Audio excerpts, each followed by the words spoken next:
Over to you, Haj. Thank you very much.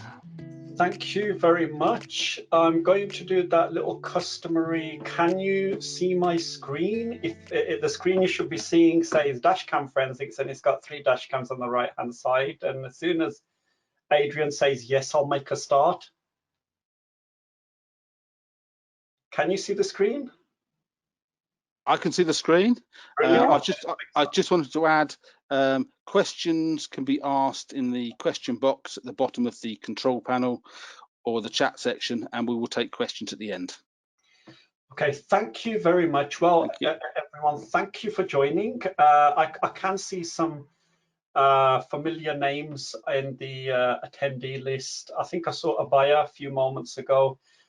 Michael Jones, I think I saw. So wonderful to virtually meet you all. I hope you're all good, safe, and happy, and kind of coping well in these strange times. I'm going to talk to you about Dashcam Forensics. My email address is there, very, very easy email address to remember. I'm on all the normal social network platforms, if you consider Facebook to be normal, but you know, Facebook, LinkedIn, I am on Twitter as well, but you know, so there's many ways in which you can connect with me. I want to talk to you about a paper that I have had published in Forensic Science, Digital Forensics earlier last year, and I'm in the process of completing a second and almost third paper as well in the area of Dashcam forensics. So what I'm effectively doing really is kind of giving you an overview of that research in terms of what I've already published and what you can maybe expect to see. Time is 6:20. I plan to maybe talk for 45 or thereabouts minutes, and then I'll take questions. But just to, you know, throw your questions into the question section. I can see them on the screen, and maybe if there's something I can answer as I go along, I will. And if there's something I'll save to the end, I'll just leave it to the end. Okay. So what I want to do is I want to begin with a very fictional case study. It is a slightly exaggerated, but you know, the case study kind of helps us kind of appreciate some of the kind of problems that law enforcement deal with when it comes to dashcam forensics. It's also a case study that I use in my module at Warwick, and when I was teaching the module at Oxford, it's the same kind of case study I was using there. And I should add that if there are any educators, kind of lecturers on the in the room, and you want to use some of my data sets to teach dashcam forensics, or you want to use them to set assessments, they are already publicly available, and I can point you to them, and I can also send you some sample questions that you can set alongside them. So this is more than just a paper that was published and research that was done. I'm hoping that what I have done is create a resource that the digital forensics community can use. So connect with me afterwards, and I'll point you to where you can download 3 dashcam data sets, and I'll also then send you some questions to go with them, and you literally just give them to your students and let them work through them.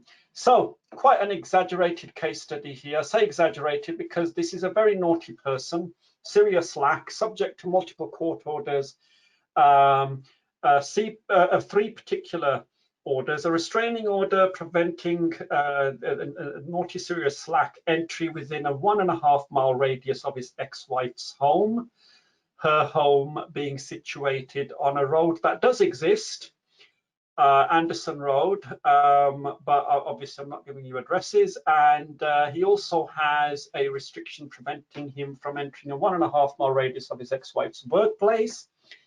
She works as a cleaner at the University of Birmingham. The locations are important because I can't obfuscate the locations in my data set. Yeah, so unfortunately, the locations are important. So the places she does her cleaning at are those: Lapworth Museum of Geology, Rotunda Gallery, School of Psychology, and so on and so forth. And she works there between the hours of 0700 to 1400, Friday to Tuesday, including weekends. So that's one restraining order. This individual is not allowed to go within a 1.5 mile radius of all these locations. And there's also a restraining order granted under Section 5 of the Protection from Harassment Act, which places a curfew on travel. So he can't travel outside of, he can only travel inside of these hours. So he can travel between the hours of 0900 and 1700, cannot travel outside of those hours. It feels a bit like lockdown, doesn't it? And at the time I created this data set, I had no idea we'd be entering this period. And finally, a court order which requires the suspect to have a fully functioning speed limiter on his vehicle. The speed limiter prevents his vehicle from traveling in excess of 40 miles an hour. So I've thrown a lot of things into this case study. You know, in reality, you probably get an individual with one of these particular orders in place, but I threw them all in because I wanted students to kind of explore all these problems, and for example, to kind of get hold of one of my data sets and try to establish whether the suspect did break that speed limit and therefore either possibly disabled the speed limiter, or it wasn't functioning, or it didn't have a speed limiter on his car. So, you know, these are all kind of things that I wanted my students to investigate with the data sets. So that's kind of a bit of a case study, a bit of background. And now what we want to do is kind of answer a few questions. What I get the students to do is to kind of answer the question of, is there any evidence to suspect that the suspect may have contravened any of these orders, and B, may have altered, tampered with the date time on the dash cam, or in any other way attempted to obfuscate his actions or movements. So this kind of attends to the problem of, well, not just anti-forensics in general, but whether what the metadata in the dash cam is telling us tallies with what the manual settings in the dash cam are telling us as well, because what I'm going to show you in a little while is that kind of forensic evidence can actually be found in multiple locations within a dash cam device and in the associated file system. So those are the kind of questions I'm trying to get my students to answer, but they're also they're based on the kind of research that I did in writing my paper. So before I move on to the paper itself, I just want to give you a bit of background. Dashcam usage increasing rapidly. There's not much dashcam. There aren't many dashcams being used right now because we're all sitting at home. But between 2015 and 2018, you can see from the data there that we are using more and more dashcams. And what we're going to see as we move forward is that dashcams are going to, we think they're going to be integrated into the kind of the body of the car. And we're also going to see more and more cameras kind of being built into the car, especially with the advent of autonomous vehicles, which need some kind of image capture system, image recognition system for them to kind of be able to function properly. In the 3-year period leading up to 2017, Nottingham Police recorded 211,000 dashcam records. And what we're also finding, what I haven't put on here, is that more and more police constabularies around, LEAs around the UK are coming across dashcam evidence.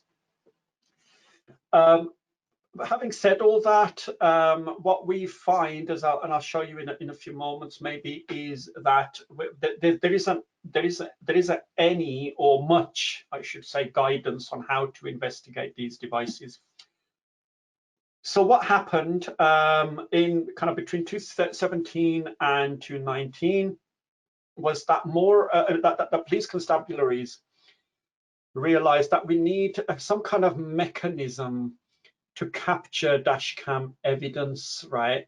To capture kind of, users of dashcams, give them some kind of mechanism whereby they could upload dashcam evidence of road traffic incidents.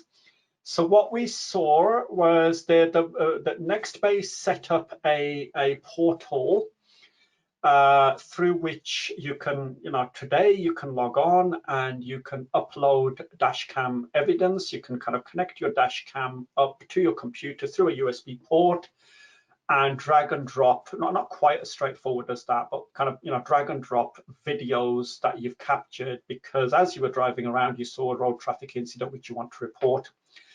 So we had a number of constabularies who started to accept dashcam evidence through the Nextbase site. And then we had other constabularies, and I've named them here. This table might have changed. This table is around 9 months old. So I haven't updated it. I should, but it might have changed. There might be more to move up there, and there might be more moving up there. I'm not sure, but number of constabularies accepted dashcam evidence directly. So Avon and Somerset, for example, were accepting dashcam evidence directly through a link on their website. A number of police constabularies outlined their intention to kind of have some mechanism to receive dashcam evidence directly from the public. And there were some constabularies at the time I did this survey who were not accepting online submissions and hadn't outlined their intention to do so. Either that may very well have changed in the interim. So there's a bit of background there. And what we have here is there's a lot more data. I mean, when I was writing the paper, I found a lot of data which outlined the type of cases that were kind of, being prosecuted. So we have, we have all the kind of the road traffic incidents, red light breaches. I can name people because this is in the public domain. Mark Hayland overtakes a series of vehicles waiting to turn. Dashcam evidence was uploaded and prosecuted. Road traffic collisions, drink driving, just a typical kind of, typical road traffic incidents that you would expect to be prosecuted, jumping traffic lights, breaking speed limits, how you actually, determine what speed the car was traveling. I can come back to that later on. And those are the kind of incidents that were prosecuted using dashcam evidence. It will be interesting to see if dashcam evidence is used to give PCNs or prosecute anyone breaking COVID restrictions, traveling from one end of the country to another. Oh, I forgot to turn my dashcam off. And, it will be interesting to see some of that coming in as well. So I suppose the point of this slide is that there are a lot of cases, as we would expect, going through the courts. It will increase as more and more people start using dashcams, and particularly as they start becoming integrated into cars. And what we will also find is that car manufacturers who integrate them into cars, particularly car manufacturers who use video capture technology in their autonomous vehicles, will want to process that data kind of to understand how the car's functioning and to kind of understand, what happened in a particular incident. So what I found was that despite all my efforts, kind of looking through the kind of the journals and kind of police guidelines or anything that I could find that was publicly available, and through kind of personal contacts within law enforcement, that there were no tools, and B, no guidelines on how to investigate dashcam evidence. And what that does is it renders the risk of miscarriage and kind of creates all kinds of risks in kind of prosecutions. So I'll come back to both of these problems as I progress my talk. I'll come back to the problem of tools, and I will also come back to the problem of guidelines as well.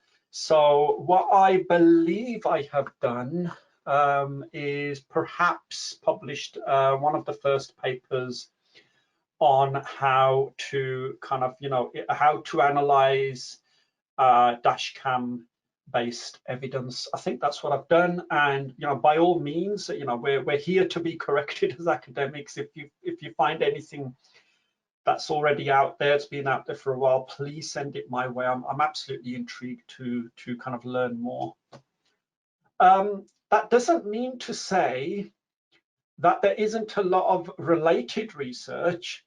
So, dashcam forensics falls into 2 or 3 kind of related domains. One is just traditional file system forensics, because at the end of the day, the video is recorded on an SD card, and the SD card is typically formatted to an NTFS, FAT32, FAT16 file system. So where we're kind of applying our traditional techniques to access those files and to access the metadata. So that we know a lot about, and we can kind of leverage all that knowledge. And the other part of this is the other domain that this falls into is image forensics, audio forensics, video forensics. So and there's plenty of research in those kind of areas there. For example, and these references are in my paper, and I can give them you at the end as well. There is research kind of which tests the authenticity of video footage. There's lots of research into source camera identification. In other words, I have some video footage here, or I have a photograph here. What camera, what make and model it has this photograph likely been taken from? Forget the metadata for a moment. What can we do in terms of analyzing the image itself to identify, whether it was a Nikon, whether it was a Samsung camera? There's a lot of research in that area, and it's really interesting, intriguing research. There have also been papers published which try to identify the vehicle from the video. And what this research assumes is that when cars, the kind of the vibrations in a car and the way the camera reacts to the movement of a car, it is quite unique to the vehicle within which that footage was taken. So there's some research in that area as well. And all of this research here on the first bullet point here is really kind of video forensics, image forensics based. And then we have some research which looks at, well, so we have made a recording, and what can we do now to protect this recording from being tampered? Quite a lot of research. Say quite a lot. I've only given one reference there, but there is quite a lot of research in that area as well. And so again, anti-forensics, detecting image tampering by analyzing noise characteristics. I've already mentioned source camera identification, and I've already mentioned identifying the vehicle within which the dashcam footage was recorded. So there's quite a lot of related research. I don't claim to have absolutely broken brand new ground there. We've got some wonderful research already over there. So what we have here is, I'm just going to come back to tools now. So I've kind of spoken about previous research, and what I want to do now is just focus on tools. What I have here on this screen is a tool called Dashcam Viewer, which can read MOV files. You see the MOV file there. And what this tool does is it kind of brings together from that one single MOV file created by we presume a dashcam. It can actually read any kind of MOV file, whether or not it was created by a dashcam or not. And it shows you kind of the speed at the bottom. It shows you the direction of travel. It kind of plots the route on a map for you. And it allows you to click on, there's one file there at the top right. Click on the next file, and then it refreshes all of this. And it kind of gathers all this data from the metadata, and it presents it on the screen for you there. It's quite limited in its functions. It isn't a forensic tool, and it wasn't built with a with a view to becoming maybe useful. I'm not demeaning the tool, but it wasn't built to become useful in a forensic investigation. It was really there to just, for users of dashcams to just see their journey, right? I mean, it's quite interesting. When we enjoyed that tiny, brief little period where we were released back into the world, I think it was August, or seems like a very long time ago, September or something. I took my wife and daughter to Cornwall, and I was sent a couple of brand new dashcams, second generation dashcams, and it had a cabin view, so it could actually record the cabin as well. And it was quite intriguing that we recorded it and we watched it, and it was just absolutely intriguing. And I think things like, what is that TV series, Car Journey, or I can't remember what it's called, but things like that have kind of made that a bit more interesting. But anyway, so people do actually look at their journeys, right? They're quite intrigued to know where they traveled, right? Just like you are with, when we plot our photographs, right? We plot them on maps to see where we've been around the world. People do actually have an interest in kind of plotting their journey and seeing where they traveled. Okay, so the goals of my research are as follows. What I want to do today is to outline the range and prevalence of forensic artifacts that can be extracted from dashcam devices. That's what I'm going to talk to you folks about. The research that is ongoing is the second two bullet points here. If there's anything there that you think you'd be interested in getting involved with, by all means, contact me. I'm all for collaborating, and maybe there's work we can do together. I have almost finished, I'd say I'm about 75% there, a paper which proposes an investigation model with some guidance, kind of step-by-step guidance on how to approach a dashcam investigation. And this is a bit more long-term. It's kind of producing a tool that can help analysts, forensic investigators, which can consolidate the evidence available from the multiple sources that I'm going to talk to you about, which can timeline all the geospatial data and also present what I refer to as contextualized speed data, which I'll explain what I mean by that later on. So just to recap, this is what I'm going to talk to you about at the top, the range and prevalence of forensic artifacts. And the bottom two are kind of research in progress. It's research that I'm still doing.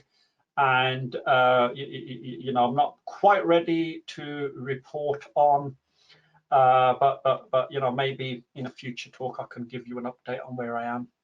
So how did I do this? How did I determine the range and prevalence of forensic artifacts that can be extracted from dashcam devices? Given that no one has really done this before, how did I go about doing that? Well, let me tell you a bit about how I gathered my data. I started off with, I think it was maybe 13 or 14 dashcam. 13 or 14 dashcams, different makes, different models. And there was a time when I was driving around like that, where I had 3 cameras going at the on the go. If you looked into my car, you'd kind of be possibly intrigued to know what on earth is going on there. But what I did was I set up each camera. I blurred the lens because I did not want to capture registration plates. And as you can see, I've blurred them out there. I did not want to capture registration plates for data protection reasons. I did not want to capture people. I just wanted to capture a blurry image of a car just to show, some kind of motion. I wanted to definitely capture the route that I was taking. And with each of these dash cams, I turned on various functions in the dash cam itself. And then in a successive journey, I kind of had a table of stuff that I would turn on and off, just to explore. For example, well, I've now captured that image with for example, the GPS turned on. Now I want to turn the GPS off. Let's see what happens. Let's see what it captures. And, so I kind of turned various functions on for a journey. For the next journey, I would turn that function off. And you kind of have this matrix of functions that were turned on and off. And it's quite a complicated spreadsheet that I had, but if you're interested, I can show it you. So what I was trying to do was capture a whole range of features from the dashcam. A good example, I think, are things like the G sensor. The G sensor is a facility which, when your car, when, for example, your car is parked and you've got your G sensor turned on the dash cam and something hits your car, the G sensor recognizes the shock, the movement, and it immediately turns, number one, turns the dash cam on. Number two, it starts recording. And number three, it records that footage in a protected area, which simply means it turns the right attributes off, so you can't write over that footage under normal circumstances. So I would what it also does is if you're driving normally and you suddenly change direction, almost as if you've been hit, it's got to be a sudden movement. It's got to be a shock. It does exactly the same. It carries on recording, but wherever it's recording now for the next X number of minutes, maybe 3 or 4 minutes, it's going to protect that recording so it doesn't get overwritten. So it's features like that that I turned on and off on each dash cam. It got very, very complicated because there were 13 dash cams involved. But each one, before I set off on a journey, I had to get my big long kind of matrix out and say, for example, this dash cam on the top left, the next base dash cam, what do I need to turn on for this journey? Okay, go in, turn it on. Okay, it's all turned on. What do I need to turn on for this one? What do I need to turn on for this one? And okay, everything is set. I may now proceed with the journey. Those are the kind of things I had to do, get to my destination, turn it all off, and then before I set off again, go to the next row in that table and just do it all again. So This is a video of what I actually ended up with. There's no audio, by the way. So not only did I blur the lens, I also did not record any sound, right? Many reasons, one of which is if I'm listening to the radio, I don't want to be capturing the music, because then I'd be distributing music to you guys who want to use this data set. But I also did not want my wife telling me off over the phone being captured either. So, you know, there's no sound in them, and the sound doesn't matter, right? The sound doesn't matter. So, you know, there's no sound. And as you can see, you can't see any cars. All you can see is that I seem to be overtaking a lorry there. A car is overtaking me on the right. It looks like a Land Rover to me, or a Range Rover. There's oncoming traffic. It looks like I'm on a motorway. There's not much you can tell, and it doesn't really matter as far as I'm concerned. That's what I've captured. Okay. So I actually, it sounds like a painful exercise, right? Having to do that with 13 dash cams. And if it wasn't painful enough, I did it again, right? So let's talk about that data set one. Data set one, although I recorded 13 dash cams, I narrowed it down to 8 dash cams because a few of them, the remaining, how many ever it was, my maths is terrible, 5, 6, 7 or whatever it is, weren't really giving me a very rich data set. Some of them did not have a GPS facility. So I thought, well, what's the point of you know, but I don't really want to spend much more time with this one. And some of them were really, really basic dash cams, but all they did was capture a video. So I ended up with 8 dash cam recordings, or dash cam or recordings from 8 dash cams.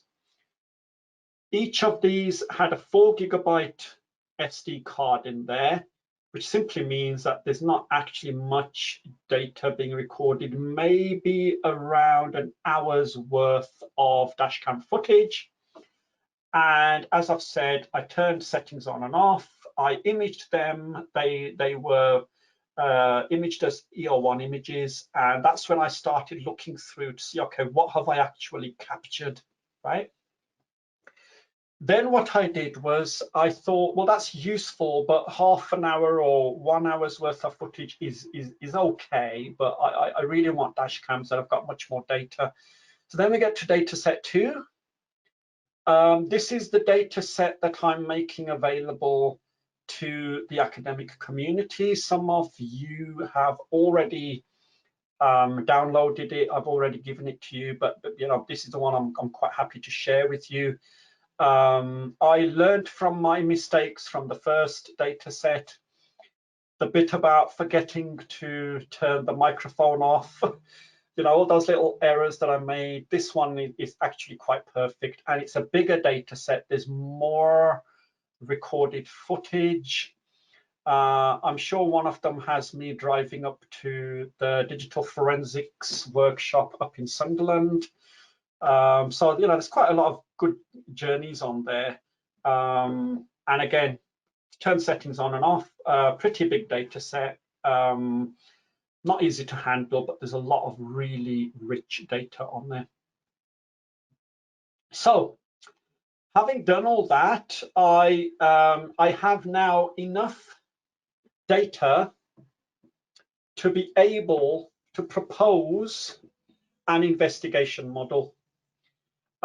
This paper is nowhere near complete, and what I'm doing is that I am developing a set of guidelines in terms of what should you do. So if you are an investigator and you are a first responder maybe, and there's a dash cam involved, what do you do? And if you are an analyst, what, you know, and you get handed over the evidence in a plastic bag, you know, what is it that you should, you know, what are the steps you should follow to ensure that you do not kind of compromise any of the evidence.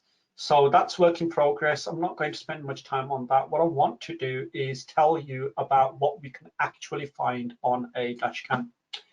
So I'm going to spend a bit of time on this table here. This table is a direct copy and paste from my table in the paper. We have 7 models. So you can see I started with 13, it became 8 data sets, but I've now gone down to 7 because in the paper that I published, I only reported on 7 of them. And what we have here is we have a number of kind of, different types of evidence, if you like. We have emergency recordings. These are recordings that are, for example, you're driving along, a road user is driving along, they see an incident and they want to record it so it doesn't get overwritten. And you can actually hold the record button down. It's already recording, but if you hold the record button down on some dash cams, it will now write protect the next 5 or 10 minutes or so. That's an emergency recording. Then we have something known as parking mode, which is dash cam. The car is parked. The dash cam is in parked mode. Car experiences a jolt, as I've explained earlier on. And dash cam number 1 turns on, number 2 starts recording, number 3 write protects the recording. Then we have GPS evidence, speed related data, license plate, the time, and that kind of table could go on and on. There's much more data that we could be trying to find, but let's just report back on these to begin with. And my question was, where can we find each of these items of forensic interest? And in some cases, in some dashcams, it's just not available. So, for example, the Cobra dashcam that I investigated does not have a license plate facility. It can't record the license plate. The next base can. It records it in the watermark. The MyView again, and the Jarmin and the RAC that I investigated did not record the license plate. And interestingly, the license plate programmed in by the user of the car is not available in any of these dashcams in the file system itself, in the metadata or anywhere else. It's only available as a watermark in the image itself. So W here means watermark. So if we look at things like speed, where can I capture, where can I extract speed related evidence from on a dashcam? Well, you can, on the Cobra, you can extract it from Exif data within the video. So it's available as metadata. You can use its own native video player to see the speed. And that native video player gets it from, yep, you guessed it, from the Exif data. And that speed is also available in the watermark. In some dashcams, for example, the Silent Witness, the speed is available in the Exif data. It's available as a watermark, so it'll be stamped onto the video image itself. But there is no native video player to help you extract that. You have to either watch the video and get it from there, or you need to use a tool that can extract it from the Exif data. So this table here, what I tried to do here is to capture, all the different kind of places from which you could extract that evidence. Some of the evidence that we want to see is available in directory structures. So, for example, a good example of that is the emergency mode and the parking mode. So, when one of these is activated, whether it's emergency mode or parking mode, we can tell from the directory structure that the emergency recording mode was activated. Okay, and we can tell because what we have is either a directory that has been created into which those recordings have been placed by the dashcam, and they have also being kind of right protected as well. So with that, I'm not going to go through all the kind of different the range of places we can extract this. It is all in the paper. Sorry to keep plugging that paper, but that's why you write them right, so that people can get all the kind of information they want from them. But it's all in there, and please come back if there's more you want to kind of know. So then what I did after that was to get all that data, by the way, my friends, one of the challenges I was faced with was that I couldn't use standard encase. I say standard, I mean, without writing a script or getting a script. I couldn't use standard FTK. And again, I still don't know of how I could extract that using FTK. Autopsy wouldn't do it. There were no tools, no standard forensic tools that could give me all this data, okay? So I had to kind of use a range of alternative tools to extract all that, to kind of identify where I could get all that evidence from. And now I'm going to talk to you about those tools. I said it before and I say it again, there are no tools. There is a problem in that evidence can be forged. For example, the watermark. So if we go back to that watermark that we saw earlier on there, this data here, the date, the time, and the license plate have been programmed by the user, okay? So when you can go into the Dashcam settings and tell it that it is now 11:41, although it is 6:58 in the evening, and that the date is 20/11/2019, although it is, I don't know, 7th or the 7th of January. So that is configured by the user. Some Dashcams have a facility which enable you to get the date and time from the satellite, get the satellite date and time and imprint it into the watermark, okay? But you have to activate that facility for that to happen. All Dashcams, any Dashcam that has the GPS facility or the speed facility, i.e. it can record speed. Not all of them have that, so there's the RAC which doesn't. All of them, pretty much all of them, will take their time data not from the manually programmed time data, they'll take it from a satellite. So what we then get is a situation where we can find time data in the file system, i.e. the typical Mac modified access created times that we see in a file system. We can also find time data in the watermark. That is taken from the user configured time. And we can also get it from the Exif data as well. And where we get it from the Exif data, that is almost always, and I haven't come across a Dashcam yet that doesn't, that is almost always taken from a satellite. So you could end up with a scenario where the watermark is giving one time, but the Exif data is giving another time, okay?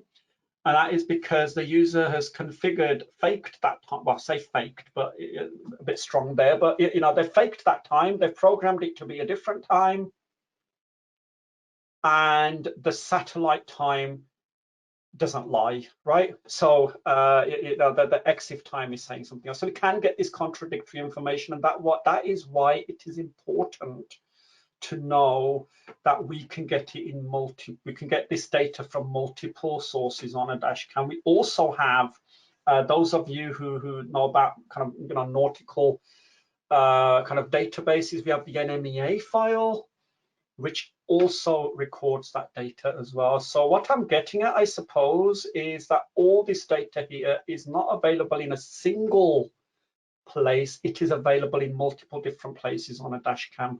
And we can get contradictory data, okay? The speed data is not it's not easily forgeable. You know, you literally have to go into the Exif data and change every single record to forge that. The watermark data and the file data is easily forgeable. Similarly, the GPS data is not easily forgeable. It can't be easily forged. It's taken from a satellite, and if you wanted to forge that and make it look like you were in a different place, you would have to go into every single record, and I'll show you how many records we're looking at, and forge it in every single record if you really desperately needed to show that you were in traveling in tier 2 and not in tier 4 or whatever. Okay, let me move on. So what I had to do was I had to use third-party tools. Exif Tools was my best friend to extract all that data. And I couldn't use Encase. I could, but I wanted to get even deeper than Encase would allow. Autopsy was not helping, and neither was any other tool that I used. So I used Exif Tools, and I drilled right down into the metadata. So GPS data was recorded every 1/10 of a second. And for a 3-minute clip, Exif Tools extracted 1,800 records. And that's what I'm trying to say earlier on, that if you really want to forge GPS data, that's how many records you have to manipulate, right? For each one of my 16, I might have got my sums wrong here, but for each one of my 16 gig data sets, we were looking at something like 36,000 records. Okay, what I have here on the right, just to kind of follow on from what I said earlier on, is this is an Exif tool dump. And what Exif tool does, there are some commands, I've given them in my paper, and I could share them with you if you're really interested. You issue the command and it dumps a whole load of data. You can pipe it into a file and then use some tools to kind of parse it. And by parsing it, you can extract each record. And there's actually, making it sound harder than it is. It isn't that hard. We can extract each record, and then we can plot it directly, and we can plot the speed, and we can, you know, there's lots of weird and wonderful things we can then start doing with that data. So what we have there is one record. We have the GPS date and time, not the user program date and time, longitude, latitude, the speed, and so on and so forth. So that's what you end up with when you use Exif Tools. So then what I did was, having extracted all that data for each dashcam, I converted it to a KML file, and I plotted it using, and then I visualized it using a tool called GPXC. This is a free tool. I think it's open source, and it does a number of things for me. What it does is it plots the route, and it plots the speed for me as well for each each record. And then what I'm trying to do here is I'm trying to kind of, you know, what I've got here is one file. This is one 3-minute file, video file, and I'm looking at it. I'm viewing it using Autopsy, and that one file I extract from the image. I issue this command. This is a very basic command, exif tool -ee, and then the name of the file. And it dumps all that. It's a command line, and there's a number of switches we can use now to get more richer kind of data coming back. And also, you know, if you want to pipe it into another kind of a text file maybe, or a CSV file, and then I've got a bunch of scripts that I used to then parse all that data. So I'm moving quite quickly, and I appreciate that. There's a lot hidden behind all of the work that I did there, and it isn't easy kind of reproducing all of that in even a kind of a 1 hour lecture, let alone trying to squeeze it into 40 minutes. But let me just move very quickly on. So what we have, there's a lot more work that needs to be done now. I've only scratched the surface, and what we need to do is what I am doing next now is I'm synthesizing the data. I'm bringing together the data from the file system, i.e. the raw file system, the MAC times and the directory structures and so on, the watermark data, which, as we've seen elsewhere, is telling me something. It's telling me, that this particular single image was taken at 11:41 and 11 seconds.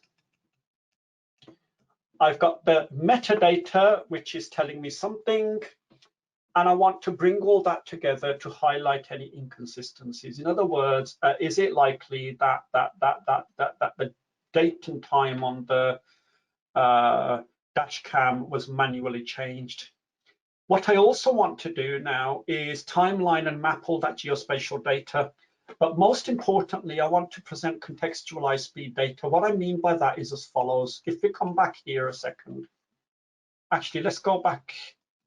Bear with me 1 second. There, that's what I want to show you. So what we have here is this road here. We can see that this color scheme here is kind of giving me an outline of the speeds that this car the speed that this car traveled along its journey. The yellow bit here is 30 or thereabouts miles an hour. It is a 30-mile-an-hour road.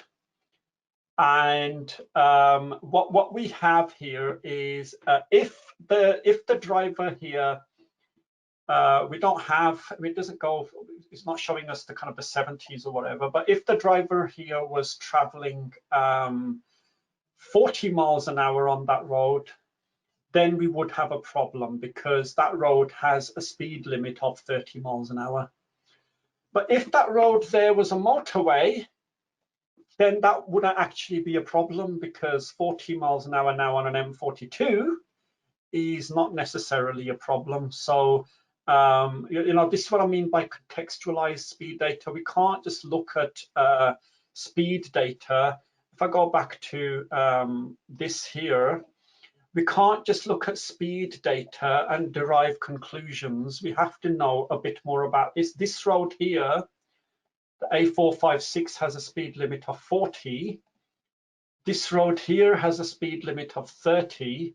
And these roads, well, I presume they're kind of 25, 30. I can't recall what the speed limits are. So we've got to have some kind of contextualize. We've got to apply some context to that speed. So I'm nearly finished. I just want to just end, I suppose, by telling you, just by emphasizing the point really, that evidence can be forged very easily. So what we have here is we have the file telling me what time this video was recorded. It's telling me that it was recorded in 2018, November, on the 6th of November. And we have some file times there. And what we have here is another record telling me that actually it was recorded in 2018 in October, on the 7th of October. So the GPS date and time is telling me something, is kind of contradicting what the file time is telling me there, right? So this file name has a structure. The file name is split by year, month, day. Year is 2018, the month is November, and the day is the 6th of November. but the corresponding GPS entries for the same file are telling me something else. They're giving me 7th of October 2018, and they're giving me the time there as well. So this is what I meant earlier on by the data. These things can be forged. So if someone really desperately, wanted to create an alibi for themselves and kind of suggest that actually, no, on that date I was on this road and I can prove it because it's in my Dashcam, the GPS data, it does lie, but you have to be extraordinarily talented to be able to forge all of that. Okay, I hope that there's a lot of references in my slides, and I'll give the raw slides over to Adrian and Margaret to share with you. I'm not going to talk through these references. You can have a look at those in your own time. But I hope that that very brief overview of kind of what we can find in a Dashcam, how we can find it, where we can find it, has kind of given you a good overview to the subject. And I have nothing more to add at that point, and I'm now quite happy to take questions. So thank you all very much. Thank you all for listening. I hope you have found it useful, and I'm now going to hand over to Adrian, who will kind of manage the questions. I can't see any questions in the question section, but I'll hand over to Adrian to manage all that. Thank you very much.